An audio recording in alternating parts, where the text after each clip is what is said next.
Welcome to another episode of the Mind, Body and Pipeline podcast. This week we're with Jen Tarjanyi. Jen and I spoke at early 2025, just after we'd launched the first Mind, Body and Pipeline event in the northwest of England at the Farm Club. Jen wanted to chat about them. She was into biohacking, into wellness. She had a business that combined leadership and corporate wellness. I saw some of her content and she talked about going on a huge pilgrimage in 2017. And I thought, this is exactly the type of person I want to speak to. After about 90 minutes of chatting away, I said, can we come and do a version of this again? But can we go into more detail, have it a little bit structured? And she said yes. And essentially here we are. Jen has been a really amazing sounding board for me regarding the Southern event, which we launch in May 2025. She will naturally be there, which is brilliant. She has such an amazing way of talking about mindfulness, but particularly mindful leadership, mindful management, and how that can translate into corporate wellness. The next hour is really interesting, and I'm looking forward to everybody feeding back their thoughts. Jen. Hello. Hello. Are you all right? Yeah, really well. What about you? Good. I'm good, thank you. Happy Friday. Likewise. It's nice, isn't it, to do this on a Friday? It is. Yeah, I've been looking forward to this all week. I know. All I was saying to you just before was I haven't done one of these for ages, so I'm really looking forward to it. And I think what a lovely way to spend a late Friday, and the sun's shining as well. It is. Yeah. Buzzing. So Good. you and I met a few months ago because we've got a mutual connection that came to one of our events. We had an amazing chat for about 45 minutes about you, what you do, your passions, your interests. And I said, whoa, can we plan a recorded session in a few weeks' time? And then here we are. Yeah. For those people watching that don't know or maybe aren't as familiar with you and your work and your passions, could you give us a bit of an overview into what you do? Yeah, definitely. So I run a company called Vistera, and it came about because I've worked in leadership training and learning and development for all of my career. And about 8 years ago, I just realized that nothing was working anywhere I go. So everywhere you go in corporates, you see the same things basically. So you see soft skills training, which is meant to teach people how to be leaders. And then you see these kind of slightly half-baked well-being initiatives, which usually look a bit like, branded water bottles and, perhaps something like an employee assistance line, which is a good thing. Like, nobody's saying don't drink water or don't phone a counsellor if you've got a problem, but they're not dealing with underlying issues. So I got into this industry because I believe in helping people to change and to grow and to be the best possible version of themselves, like being more human effectively. And yet everywhere you go, that doesn't happen. You don't see that happening. You see these like really surface level interventions. Now that was affecting me personally. I was heading towards burnout. And so I just quit my job and walked across the country. I'd never hiked a day in my life, but there is a hike or a pilgrimage called the Camino, and I just did it. I don't know why I did it. I don't know why it called me, but it did. And I think on that journey, I learned everything about myself. Yeah. Well, I learned the great stuff about me, why people like me, why I can make really great connections. And I also learned like what I do when I'm doing something for the first time and I haven't got a clue what I'm doing, because I didn't. I've never owned a backpack or a pair of hiking boots. I learned what I do when I'm really exhausted and I feel like giving up. I learned what I do when I'm feeling a bit shy. And when I got to the end of that journey, I kind of thought, I'm all right with all of this. Like, I'm okay with speaking the things that make me good and not hiding my light. And I'm all right with sometimes I can be a bit of a tosser, because we all can. Yeah. And I know what my specific brand of tosser is. So I thought, well, if leaders knew that, then we could start to make real changes, because I think a lot of the time we just don't touch anything that's uncomfortable. Yes. Because it's uncomfortable. And so I thought, well, if we could start getting leaders to be okay with uncomfortable things, we would have a much better chance of changing leadership behavior, and we'd have a much better chance of creating healthy organizations where people can thrive. And I don't think the two things need to be separated. They shouldn't be separated. At the moment they are. So at the moment we have leadership training over here, and then we have corporate wellness over here. Yeah. And both have the danger of being very shallow. And in most organizations, never the twain shall meet. And it's a problem. And I think it's a problem that needs addressing. And I don't think we can go on much longer without addressing this problem.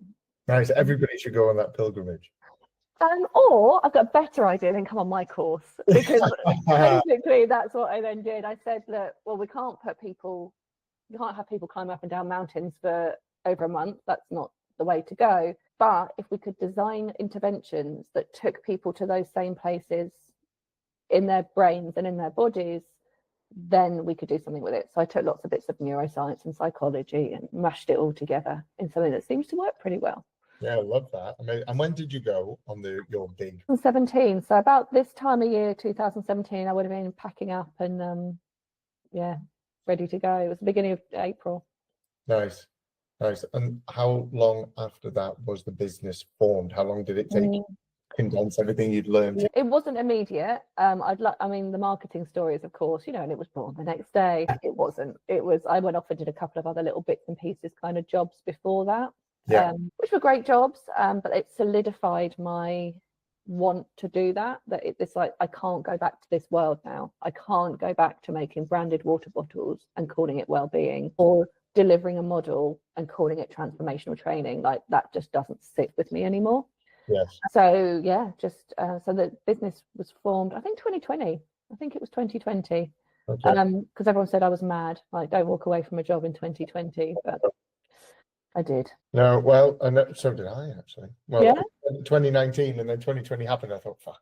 Exactly. The whole world went mad. Better make it work now. Better make it work. Yeah. So you talked about the change in you. How do you make sure that, I suppose, a couple of questions, actually. One, can you talk to us a little bit more about that change? Because when you and I spoke, it was almost like, and I feel similar to myself in a way, is that there's an older version of me, that there's part of that person is still here today. But like my brother-in-law, when he hears the stories about me from the drinking days and stuff, he's like, I can't imagine that person. Could you talk to us a little bit about that change, and then how, and the change that you see in the leaders that you help develop? Yeah, I don't know if you resonate with this. I couldn't have this version of me without the previous version of me. I had the party days too, and I think you almost need to get to a point where it's not like rock bottom. It's not the same, or it might be for some people. People who follow sort of a similar route often are people that have had addiction and then maybe go into AA, something like that. But it's that moment where you're just like, I can't live like this anymore. I've just had enough. And I feel like there's almost, I feel a bit emotional saying this, I'm surprising myself here, but it's almost like there is the previous version of you that pushes you on and cheers on this version. And there's almost like this slightly esoteric moment where this version of you reaches back through time and pulls that version of you in. And if we are going to be a bit woo-woo about this, when I decided to do it, because it had been on my radar for a while, and I was drinking quite a lot at that time, just work was really stressful, not alcoholic, just like functional corporate drinking, which I see everywhere. Like you get to the end of the day and you neck a couple of wines, or you see people on the commuter trains drinking a 4-pack on the way home, and it's so common. So it's like there is a real culture of this. But I was really miserable. I drank a bottle of wine, gone to bed, and in the morning it was almost like a voice in my head that said, walk the Camino. And you kind of think, is that like your like inner knowing, or is that like this version of me like whispering back through the ether and saying, come on, hun, there is something more. So I feel like you can't have one without the other, and you need the previous version of you that kind of goes, fuck this. And then there is that creates like the other version of you. And I see that in leaders as well. They often come to us. They probably, sometimes they don't even know. They don't even know they're fed up until they see that there's another way. And then they're like, wow, do you know what? I don't have to live this way anymore. So yeah, I think there's a point for people. And I would also say some people come on our programs and they don't have a transformation because they're not ready to go there, or they don't need to go there. And I'm okay with that. You can't take people where they're not ready to go. Most people, like 99% of people, leave saying it's the best thing they've ever been on. And there will be the one or two that go, that wasn't for me. And it's like, that's okay. I've heard that with other coaches that I've worked with, and I suppose I definitely wouldn't class myself as a coach, but a consultant, and there is a grey line and sort of blurred areas there. Yeah, oh, for sure. A couple of other coaches that have that I've come across in the last few years have spoken about that, about the coachee, if that's the right word, needing to be willing to be coached. Oh yeah, completely. And quite often I've said, well, why don't you just go back to them? And, you know, I suppose I was maybe trying to coach this coach about improving their sales journey. Probably I was like, why don't you go back to them and say this and do this, position it in this way, hold your hands up, be humble, say, I got off on the wrong foot there. And they're saying, no, they're not ready to be coached. And fundamentally, I think that you can help somebody understand that they need to be coached without them coming to that decision themselves. It's interesting you say that, because I've heard a lot of coaches talk about that. And you have to let those go and not take it personally. I've noticed a big part of this work is it's not about me. None of this is about me. But I see a lot of competitors where it is about them, where they so need the validation. And you actually have to have your side of the street completely clean. And you have to be able to not get upset if somebody doesn't like it or doesn't like you. And you have to also not take it too much like you're the guru. If you've done a good job, you have to just be like, great, that's the job, submit my invoice and move on with my life. I'm pleased with my mission in life, and it doesn't make me the second coming, because that's the danger with this. We got a bit sidetracked there. I don't know what the question was, but I'm answering something completely. I think, tangents. I like tangents. I love a tangent. I think I tend to bring conversations back to it. We were talking about, or you've been speaking about, your program, and that was what I was going to take the conversation next, was the Fistera method that you have.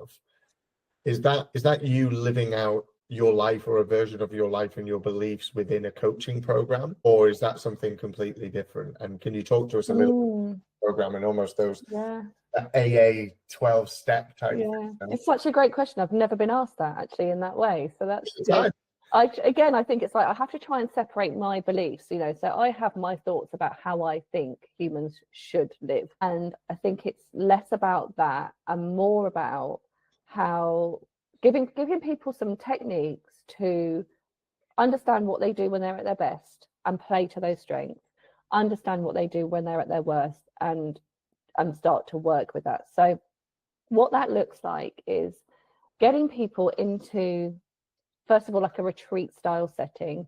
You can call it a corporate offsite, you can call it retreat, it's the same thing. And then we put people through activities that simulate corporate life, except they look and feel like team building. So if you think, okay, what does team building look like? Picture in your mind, that's what the event will start to look like in the beginning. And very quickly people realize that's not what they're doing.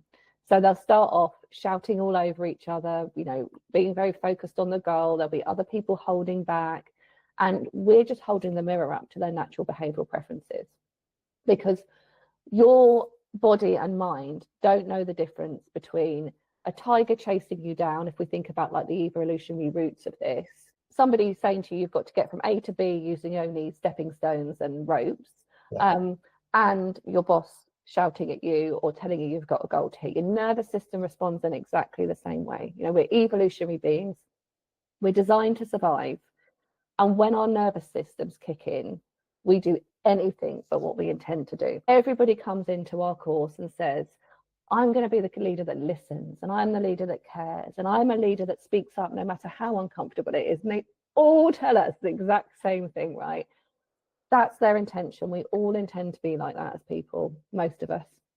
And the reality is that once the nervous system is a little bit activated, you will do something else. And what you do will be different from what I do, will be different from the person who introduced us, will be different from anybody else on that course. So what we're trying to do is get them to really look at the individual response to low-level stress, because the corporate world is constant low-level stress, and we don't like to admit that.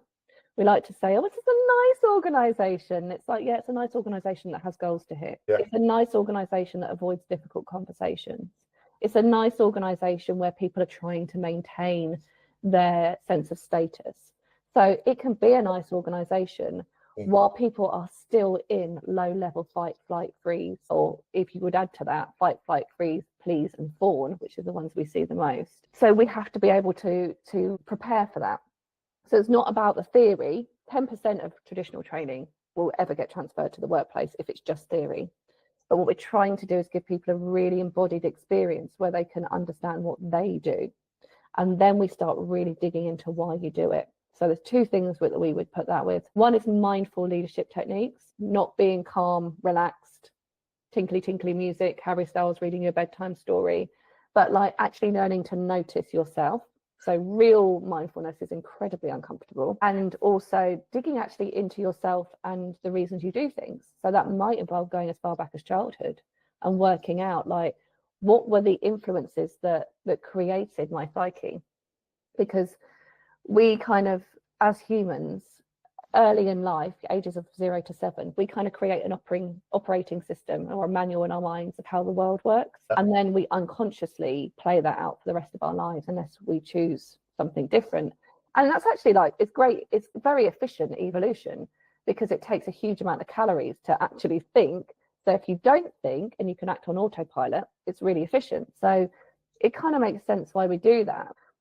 Those early experiences in life will shape who you are and how you show up as a leader. So you've got to start piecing all these things together and making sense of like the reality of what you do, being able to notice and make peace with that and understand like where that came from. Most of it is complete nonsense. Like the things we tell ourselves as children shouldn't be informing how we behave as adults, but it is. The groups that you get together, I suppose that's a question that you talked about. It starts off with, you know, an away day, a retreat or whatever. Do they tend to be groups of the same corporation? Maybe individual? Yes, okay. Yeah, so corporations will buy us in. So we might have a big pharmaceutical company or a big FMCG, and they'll have probably got to the stage, you know, their economic bias, so their HR department or their learning development department would have got to a stage where they've said, we've tried everything and it's not working. Can we have something else? And we say, yes, we know that doesn't work. Let us help you. Yes. And would you say that you lean on the leadership side or the corporate wellness side, or do you very much try and put your own stamp on it and split the middle? Leadership, but inevitably they affect each other. So one of the big problems we see in leadership are things like burnout, lack of work-life balance, people just dragging themselves through life. You know, I said to you, like so many people finish the working day and then soothe themselves with alcohol, mindless TV, buying things loads and loads at the weekend, the dopamine hit of consumption, social media. So people who are kind of just crawling through life a little bit and maybe don't realize they are. There's nothing wrong with those people. They're great people. But the pressure of leadership and of the leaders around them will then be influencing their wellness. So you can't separate the two. Healthy people create healthy environments, and healthy environments create healthy people. So you've got to be able to mesh the two together. Otherwise, it's just not going to go anywhere. Nice. I like it. Crystal clear for me. Let's talk about you. Yeah. 2017, big pilgrimage. Yeah. Aha moment. The previous version of you says fuck this and pushes the newer version of you into, I suppose, life. Yeah. That focus on, let's call it health and wellness. We'll mention the word fitness, but let's call it. We'll talk about those three words later on. Yeah. Okay. That health, fitness, and wellness, and that focus on you, that mind and the body aspect. How, outside of setting up the business and everything, how has that affected your work and I suppose your life outside of work, friends, family? Yeah, I think after that, and there was another stage to this journey. I did go and drink a load of ayahuasca as well, but I feel like that's maybe just a whole other story. But it kind of it opened my eyes to to not being in that kind of drag yourself through life anymore. So after that, I got really into yoga. I don't do so much of it now. Now I do bar. I really like bar. Don't know if you know what that is. It's a cross between ballet, Pilates, and weights. What's it called? Bar, BARRE, and it is hard. So it's the moves are like ballet, which is quite tricky. There's a lot of core Pilates style stuff, and then they'll give you little hand weights just to make life even harder. So I found I really enjoy that because I think it switches. It's so hard to focus on the choreography. you can't actually think about anything else. So I've really, really enjoyed that, and I've really enjoyed yoga, and my diet is very different. I don't drink anymore. So I feel like, it's almost like once you see, you can't unsee, and it's all of it. It's your behavior, it's the way you interact with the world, it's your relationship with yourself and the way you talk to yourself, and then it's what you put in your body and what you do with your body. And you kind of, once you get to that point, you kind of can't separate them anymore, and you can't ignore them. There's no unseeing anymore. I know, it's mad, isn't it? It's really interesting what you said there about the bar, the ballet, Pilates and weights, right? Yeah. How you get that switch off. But you've spoken a couple of times, and everybody talks about, alcohol allows individuals to escape their reality. That's the way that I sort of summed it up, is that I agree. You can be fucked, you stress, work or whatever. You have a glass of wine. I remember it's fucking class. The world just melts. Yeah, and you think you're really funny and really engaging as well, don't you? You do after like 2 bottles of wine. Yeah. That first one it just switches something. Yeah. Your reality is not your reality as much anymore. You're still there. You're still sat next to the same person. You're still putting the kids to bed. The stresses are still there. Yeah. They're not. And for me, when I started on this journey properly, probably about 15, 16 months ago, with the HIIT classes, that switch off had stopped happening for me. So five-a-side football had stopped doing it. I think I was playing with the wrong people, but I just got a bit fitter than them. The tennis, I was thinking about, I was throwing the ball up, serving, thinking about work and thinking about the client that slapped me about this, about that, But actually, the HIIT exercises and anything that I'm doing, when you sort of put your foot down and run a fast 10K, or you do some sprints, or whatever it might be, that's pretty much the only time I get that complete switch off. Yeah. So for me, that's why I do it like 5 or 6 or 7 times a week. Those are the times where, even driving to the gym and driving from the gym, you're back in your reality. Yeah, completely. And does that resonate with you, basically? Yeah, definitely. And for me as well, and I think maybe this is more of a woman thing, but I don't want to assume anything about anyone, but for me, it's the thing I'm doing for me. Yes. So much of my life is it's for the business, it's for the end user of my program, it's for my team that I have to make sure are paid and loved and looked after and feel good about working with me, my partner, my household. When I walk in there, this is just for me because it's fun and it will make me feel good and it will improve my health. So this is my thing for me. Does that resonate for you, or is that? Well, absolutely. Yeah, it does. It does. Although my wife and I kind of do it together. We go to the same classes and stuff, so which is quite nice. Nice. It is nice, actually. I feel like we pioneered that, particularly within our gym, because people are like, "You do what?" I'm like, "Well, we go to the same classes together. We've done a couple of high rocks together." They're like, "What? I divorced my wife." We'd argue, and now they all do it. And I'm like, you should try it. It's really good. And I think I'm not on Instagram and things, but Emma said that she saw to me. She told me, she showed me that there was something that was like people that train together stay together, which is a bit cheap. Really interesting. Yeah, right. And when I'm doing like the High Rocks events with them, when she's doing whatever she's doing on the stations, I just want to look after her. I'm just like, let me take that off you. And then you're like, fuck, take it back, Because you're in it for them as well. You're getting through it for yourself, but then you're also getting through it for them. And I think there's something really powerful about that. And I don't know if there was any other sort of sport or activity that could happen within, but it certainly happens for us. But I do agree. I think I've spoken about, like I said to you before, we've had quite a few people on last year, and the ones whose partners are into it, it's just an easy, routine part of their lives. The ones whose partners maybe are still into the boozing, or that's a little bit less so, but that still happens. Or maybe the wife or the husband isn't as into the health and fitness or the running or whatever. It can be, and I've spoken to a few people about, be quite a selfish endeavor. Yourself and being fit and being healthy and taking yourself off, particularly I think when there's couples that have younger families. Or when it tends to be the blokes, but I'm similar to you, I don't want to just say it's all just blokes, but when the men go off and do triathlons and things like that, they fuck off for like 6 hours riding on a Sunday. That's not lasting long, you know. No. All said, I don't think I've got many in me. Like my wife's, Yeah. she's been very patient at the moment, but I think they have to make sacrifices elsewhere in their relationship to be able to get that. You know, it is for me, but I think it can also, the pursuit of health can be quite a selfish endeavor. And I think that I've definitely upset friends and family, and by taking my own food to parties and doing things like that. People, a bit like the drinking thing, which is sort of segues us nicely on to your non-drinking. It's when you don't drink, and it's less and less now, but when I stopped drinking just over 5 years ago, I lost friends, people pushed it on you. But it's the same with nutrition, you know, it's that don't eat as many potatoes as they think you should eat. They're like, oh, are you not having, and you're like, no, it's not. So people project. Yeah, people worry. You know, we're tribal beings, and we are wired to want to do the same thing as the people around us for our survival. Right. And so and then what that solicits in us is a shame response.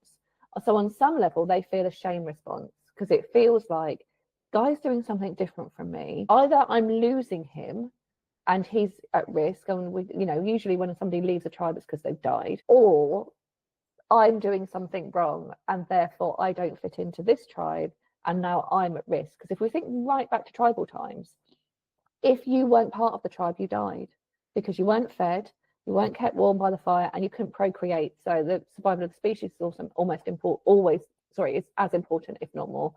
So we've got this weird thing that we do when we feel like somebody's doing something different from us that we used to share together, that makes us go, no, I'm at risk. My survival is at risk.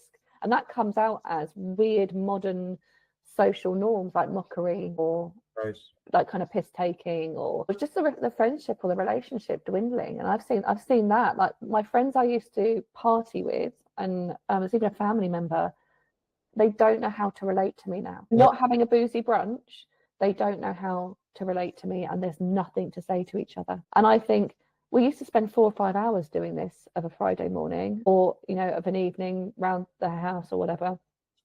What did we talk about? Because clearly when there's no alcohol in the mix, there's nothing to talk about. I know, you just talk shit, don't you? And I don't. Yeah. I quite like it, you know. And on the flip side of this is on topic, I think. You know, my wife, she hasn't done this year, but she still likes a glass of wine, and I'm definitely not a sanctimonious non-drinker.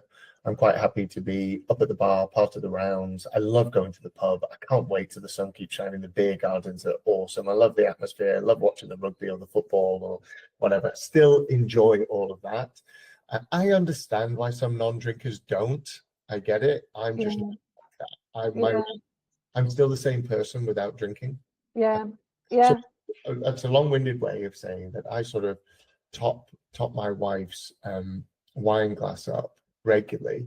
But she has said to me on occasion that when we were first dating, so for the first like 7 or 8 months of our relationship, I was drinking. And we used to have those silly conversations. Do you know what I mean? Yeah. Those silly, we can't really remember. We're probably between bottle 1 and 3 or 4 or whatever. Yeah. Sat in the sun, my flat in central Manchester, just chatting shit between like 8 p.m. and 9 p.m. You don't, the world is gone. Yeah.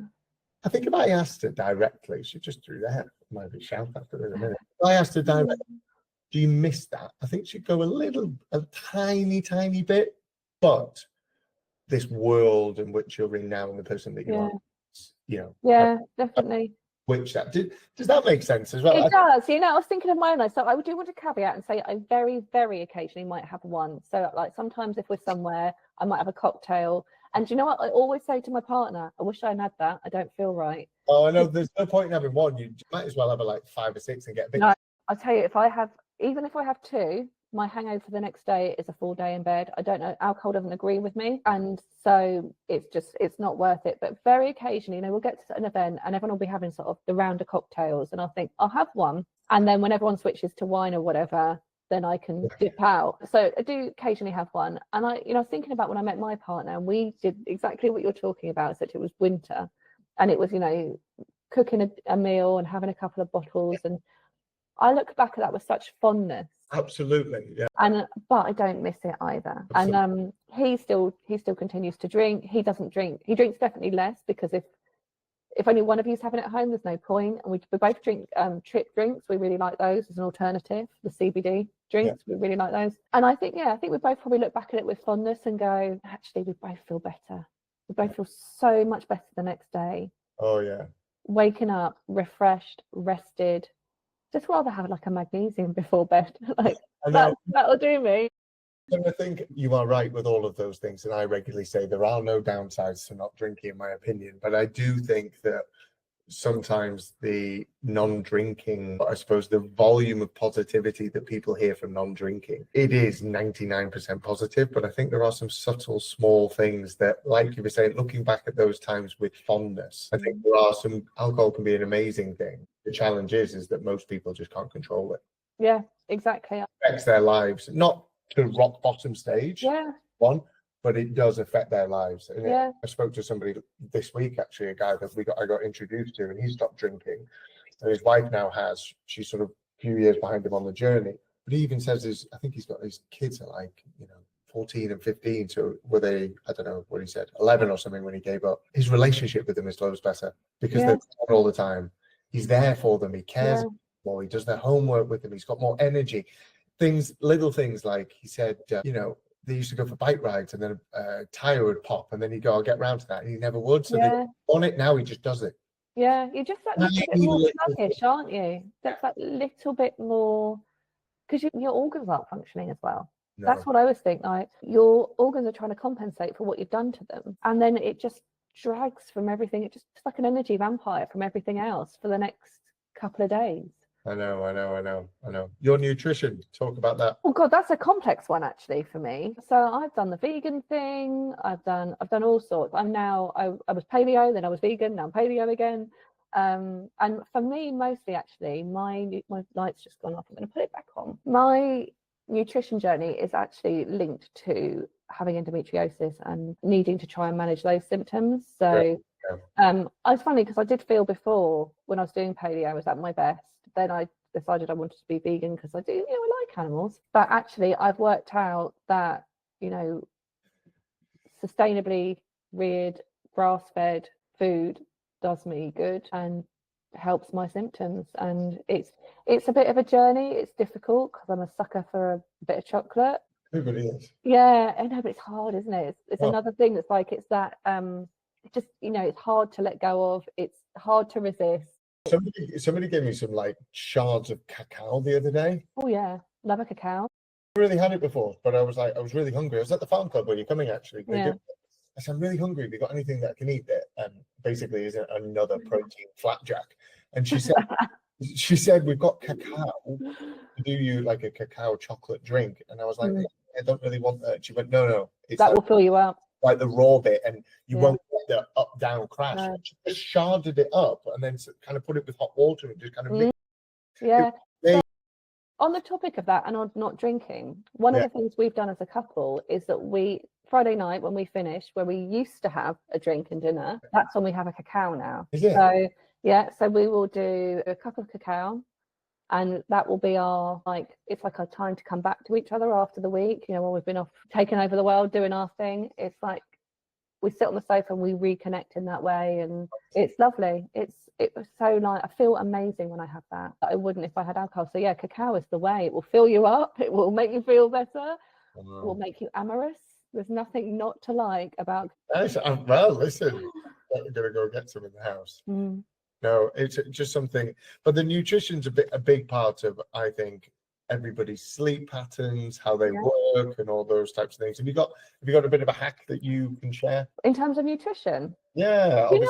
Do you do intermittent fasting? Do you? I don't know. You've talked about obviously the paleo stuff. And you know what? Nootropics and functional mushrooms and cacao. So for me, it's those kind of ancient superfoods that probably our ancestors knew all about. They are the things that, for me, have made the most difference in my energy levels, in my well-being. So like I said, cacao is amazing. I do it when I'm having a bit of a bad day and I feel a bit emotional, cacao. If I'm having endometriosis symptoms, cacao. As I said, Friday nights, same. And then the functional mushrooms I find amazing for clarity, focus. I'm probably early perimenopausal, so not that I'm having it early, like I am that old, like that's just a thing that's beginning to happen, but like the things like the brain fog and the moods, just it takes it all away. Like I have clarity, I have focus. Mushrooms, can you because people Yeah. Oh yeah. people might want to take that. Go into detail on that. Yeah, so I'm no expert, I would say. I'm not going to sit here and say it's this one for this and it's that one for that, because I wouldn't be qualified to. I take a nice like a mix that's got things like lion's mane, reishi, cordyceps. Yeah. And then also my nutritionist gave me some, I don't think this is it's not a mushroom, I don't know exactly what it is, I think some sort of amino acid, but L-theanine for me. So Nice. yeah, I found that and then magnesium has been an absolute game changer, because magnesium supports like all of your hormone health. So every hormone, we're not just talking like reproductive hormones, but your adrenaline and the one that makes you sleep, which is escaping me now. Yeah. All of those things are underpinned by magnesium. Do you have it in the evening? I have it morning and evening. So I have it evening to make me sleep and morning just to make me more calm. And I tell you, that's been a game changer. Nice. I love that. So yeah, I think for me I think it's real trial and error as well, isn't it? Like just because something works for me, it doesn't mean it would work for the next person. Yeah. I think it's being willing to try things and then see. And I think that's with all behavior change, whether it's eating something or changing something in yourself, like try it. And if it doesn't work for you, that's fine. You can discount it and you can try something else. If it does work for you, keep going. You like coffee? Coffee's my weakness. Is it? Yeah, I'm trying to quit and I'm not doing. So I have one a day. It's all I've ever had, but it's getting over that lovely spike of cortisol in the morning that makes me want to take over the world. And I haven't quite quit yet. So you're going to give me a better option? Have you got a suggestion? Well, I'm going to give you an option that I think. So basically, one of our mutual connections, Louis Blake. Oh yes. One of the mutual connections that I have with Louis is a guy called James. James, got his second name actually for now. James, I'll remember it in a minute. I've just popped it in the chat there. Yeah. James Bellis, I thought it was. I didn't want to get it wrong. James owns Balance Coffee. Now, what he's done is create mushroom elixirs that go in your coffee, but they don't fuck the taste up. So when you come to the Farm Club, they'll do the mushroom elixirs, but they always say, "Do you want it in your cup?" Honestly, you'll love the Farm Club so much. I can't wait. I'm so excited. It is. I remember going to it for the first time. My wife had been for quite a few times last year with the girls, and I was like, "Oh, yoga, it's not me." Like I wasn't there yet, and I went. I got quite emotional with the breath work and the sound healing and stuff. And I said, I could come to this every day. This is insane. And everything else that they've got with the coffees and all that. Anyway, short version of the story is that they do a beautiful coffee, but they also do you like mushroom shots. Love all that. They've got what you've said there. But what they often talk about, and I don't really care, I just like shove it in, go for it, right? But it really takes away the mushroom taste, overpowers the coffee. So they quite often give you it like a little shot. Yeah. I think what James has got, and I need to buy some, he sent me a code. I only met him a couple of weeks ago, probably. We just had a chat. He's a great guy living out in Thailand, really interested.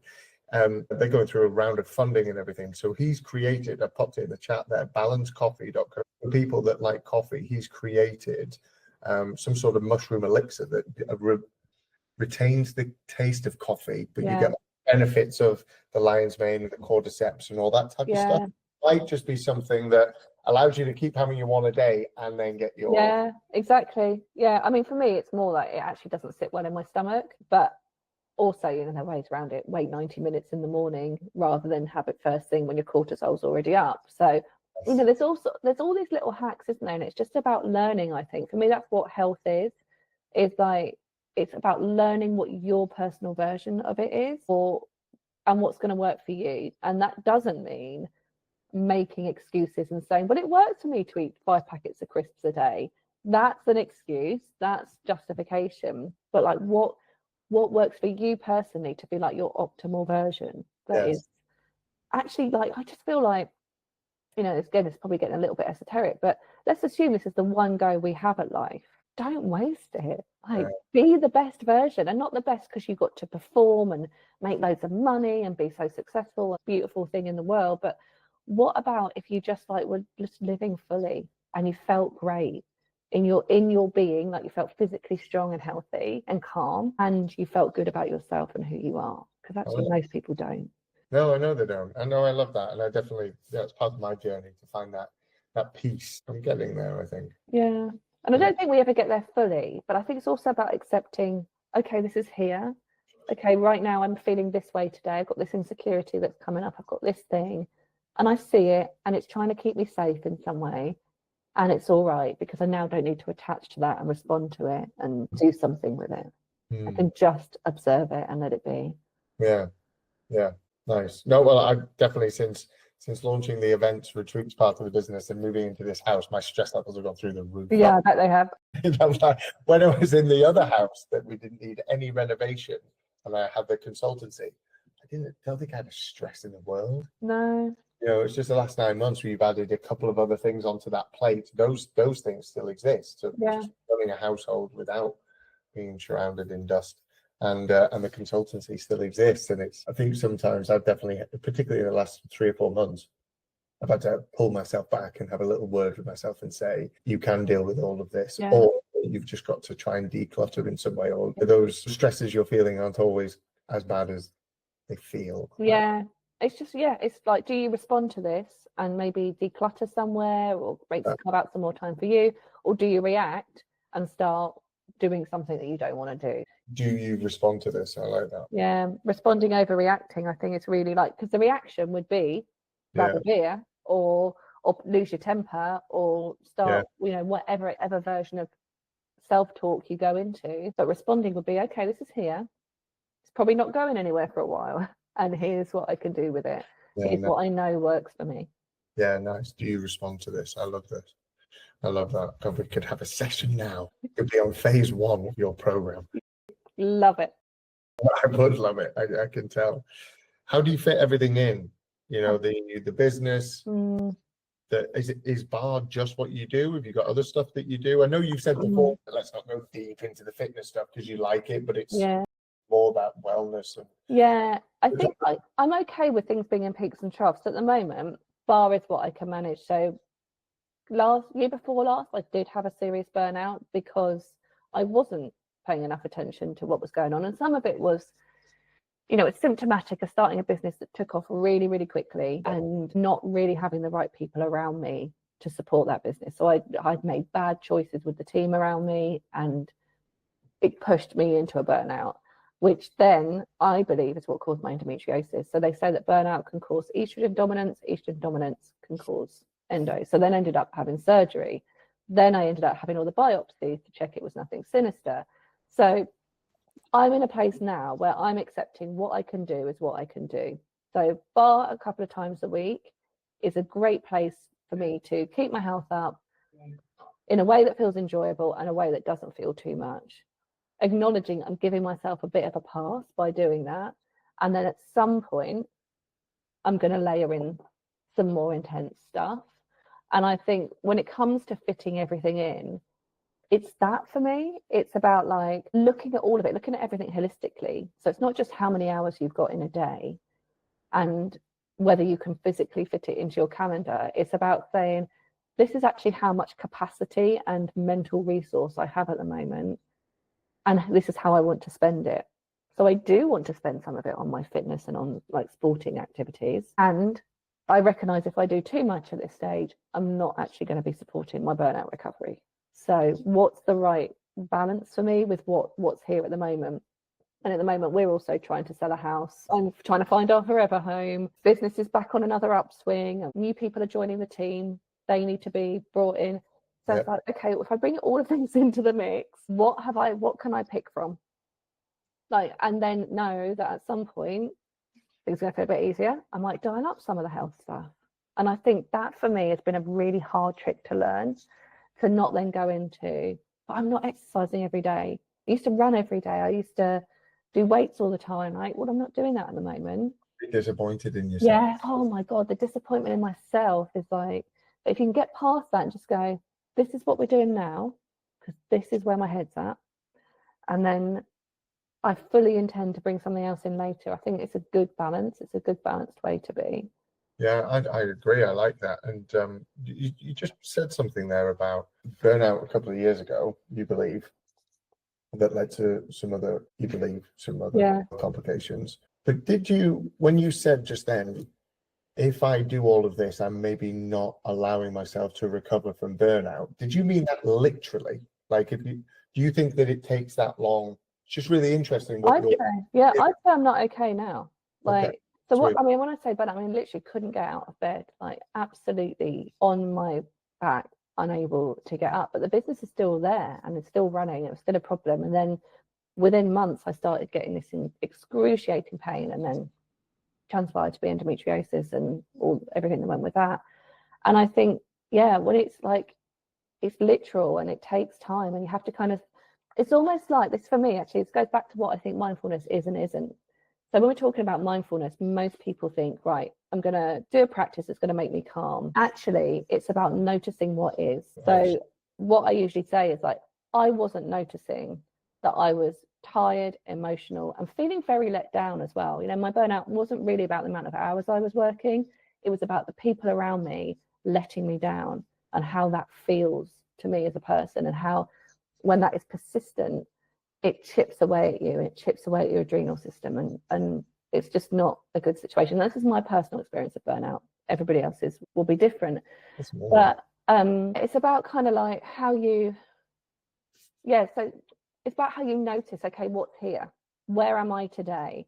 Okay, I'm doing pretty good today. I think I have got the energy to do this thing. Or I'm not feeling so good today. I think it's going to be a slower day. There's going to be some cacao. There's going to be this. And then maybe I perk back up and I feel like doing something. But I think it's about that real, like, looking at what's here rather than acting from wishful thinking. You've got to act from the baseline you've got. And that's, you know, that's why I think mindfulness is really important. It's about noticing the things that we would normally choose not to notice. That's awesome. And even more in terms of looking at what's here than looking at what's here rather than acting by wishful thinking. Even more relevant in women, right, with hormones. Yeah, I think so.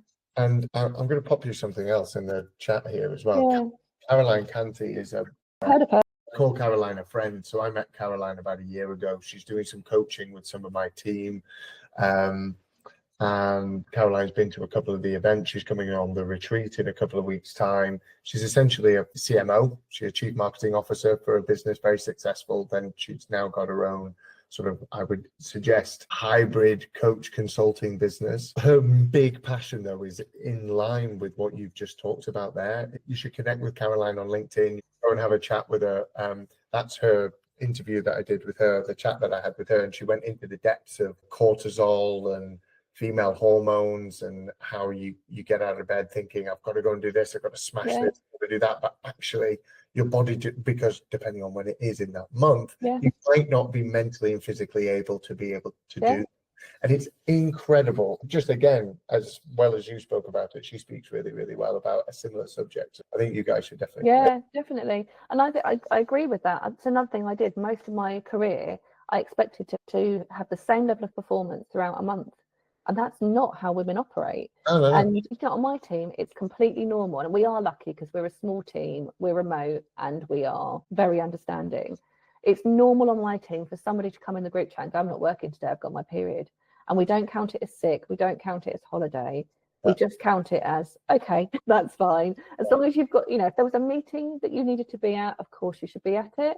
But otherwise, I'm not going to push somebody into this wishful thinking rather than meeting them where they are. And for me personally as well, I'm very driven by my circadian rhythm. So this time of year onwards, I'm up at 6, I'm awake, I'm ready to take on the world. In the winter, I will get up when the sun gets up. And if that is closer to 9, so be it. Because I just feel, and that's something I've had to learn to be okay with, that for me personally, and it might not be for everyone, that is optimal. If I can be in line with nature, whether it's the nature within my body or the nature outside, I function best. I also realise I'm in a very privileged position to be able to do that. And I've had to learn to just be okay with all the outside narrative that you have to be up at this time and you have to do this in this way. And if you're not consistent, then you're not succeeding. Actually, inconsistency works really well for me. That's really interesting. So I didn't get up as early as I normally do consistently. Mm. I think I felt better for it. Yeah, allow it. I wasn't trying to get up at 5:15 every day. Mm. I went to less of the 6 a.m. classes and went to more of the 9:30 classes. And if you felt better for it, I just thought it was because I was knackered. Honest, it might be, or you might just be because you've moved. Was that? Yeah. Like, move and all that type of stuff. But I've always felt I've never, people talk about like sad in the winter. They get dark nights and stuff. It's just grim, isn't it? Here, you can't do anything else really because you can't live in the country. Half and half, really. Certainly can't now. But the point being is that the UK is pretty grim in the winter, but I definitely don't feel like I would eat outside for every single meal. Even now, sunglasses on with woolly hats. That's like my favorite type of weather. I'm eating food outside with a jacket on now. Yeah. And, when we've had this lovely sort of, it's been cold but bright. Yeah, well, that's lovely. Yeah. All the time, and I think I could live in a hot country. But I don't know if I get that sad disorder or whatever it is, but definitely this winter I felt a little bit different. I couldn't deal with like the 3.5 hours of dark when I got up. Exactly. Like 8:30, and I'd been up for like hours, and I'm like living in the dark with the lights. I'm having meetings with lights on, and it didn't sit well with me. So I just moved them all, I think, exactly. So what I was getting was, is that post move to the country? Because if you were more aware of your circadian rhythm, that might have been, or like subconsciously unaware. So I'm just thinking, if you were more in nature, I wonder if that might then drive this more kind of like more of a reaction to winter than if you were in the city. Because funny enough, the light went off earlier. That is my daylight light. That's my sad. Yeah. It's not like it's not sad lamp because I feel sad. It's that I like that daylight thing, and I find the more in nature I am, the more I am literally like I wake up with the sun, I go to bed early. I'm going to bed when the sun goes down. In the winter, it's all just very unnatural. But I saw this the other day, and I'm still toying with how I feel about this statement. I think it could be some truth in this. That sad is actually because in the winter we're meant to hibernate more. So like naturally, again, if we think back to like our tribal selves, our more more primitive self, primal self. Not sure we were primitive, but we would make hay in the sun, and then when it got to like winter, we would kind of hunker down and survive. We'd eat less because the rations would be short. We'd be keeping warm, and we would probably sleep more. And in the modern world, we're going against that. So is that why we get this sad? Because the body wants to hibernate, but the world tells us to push. And could it be? It might not be. It might just be to do with vitamin D and the other hormones and things that happen when you wake up. And it could also be that we're pushing against what's here. Yeah, nice. Instead of working with what's here. Nice. Could be. Might not be. I'm still thinking about it, but I'm certainly open to that being a thing. I like it. I like it all. I love all of this stuff. I said to you before we hit record, I've missed these chats. Honestly, these are like they're like my part of my dopamine here. I love them. I learned so much from everybody that I've had a chat with, and it's the whole thing behind the events. When I was thinking about it in May, and there was a couple of conversations that had happened that sparked this idea, but May last year, I just thought there must be more business owners that want to do what I'm talking about. Play together, because we've all got an interest in health and fitness and wellness, and have that common value and those shared morals to a certain, understand what it like you were saying about running every day and how painful it is, but how rewarding it is, and it turns out that there are a few. Yeah, exactly. But I just get so much from these meetings, so I appreciate everything that you've mentioned there, and that up with the sun and nature and stuff, I'm learning so much all the time. That could definitely be something that sits with me. Definitely. A few more questions. Take your time to answer this one if you want. It's kind of a 3-parter. Health, fitness, and wellness. What does each one mean to you? Okay. There's no right answer, but no, there's not. Like, I was half debating, asking you if I could go a bit off piste and thinking about this in terms of like organizational health. I do kind of see like course There you is a link for me between the individual self and then the, like when we talk about, so what I'm saying is when we talk about health, for me, it's like, is this functioning in a healthy way? So that could be your body, and it could be the society or the community that you're part of. It could be the organization or the team that you're part of. So health for me feels like it's overarching. Yes. It might include fitness and wellness as part of it. And it might also be like, do you relate to people in a healthy way? Yes. Do you relate to yourself and your community in a healthy way? And that for me is where I see this in leadership, is like, I see unhealthy behaviors in leadership all the time that are not, it's not bad people. It's just unhealthy when we're talking about creating function. Like, does this function in a healthy way where everyone can thrive? And I think it's kind of like, it's the micro and the macro within that. It's like on a micro level, that can be the self.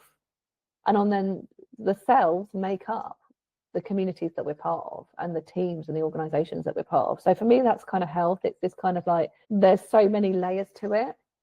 And a lot of it comes from mindset. Behavior comes from mindset.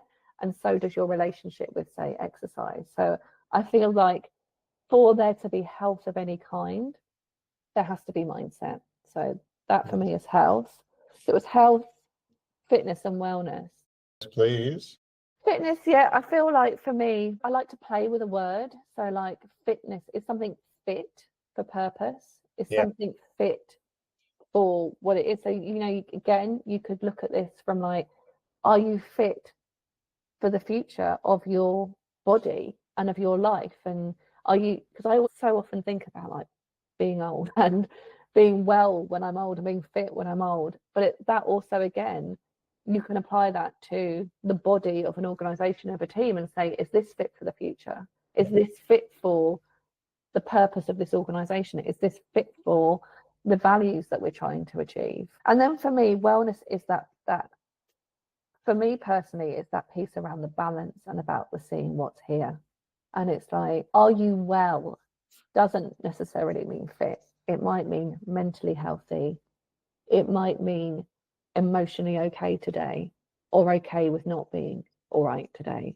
I feel wellness is that kind of like, when people say, are you well? Or you say, how are you? Very well. It's like that kind of, I'm trying to think what I mean by it. Are you good? Are you well means, are you good? I'm very well. I'm very good. We kind of use interchangeably.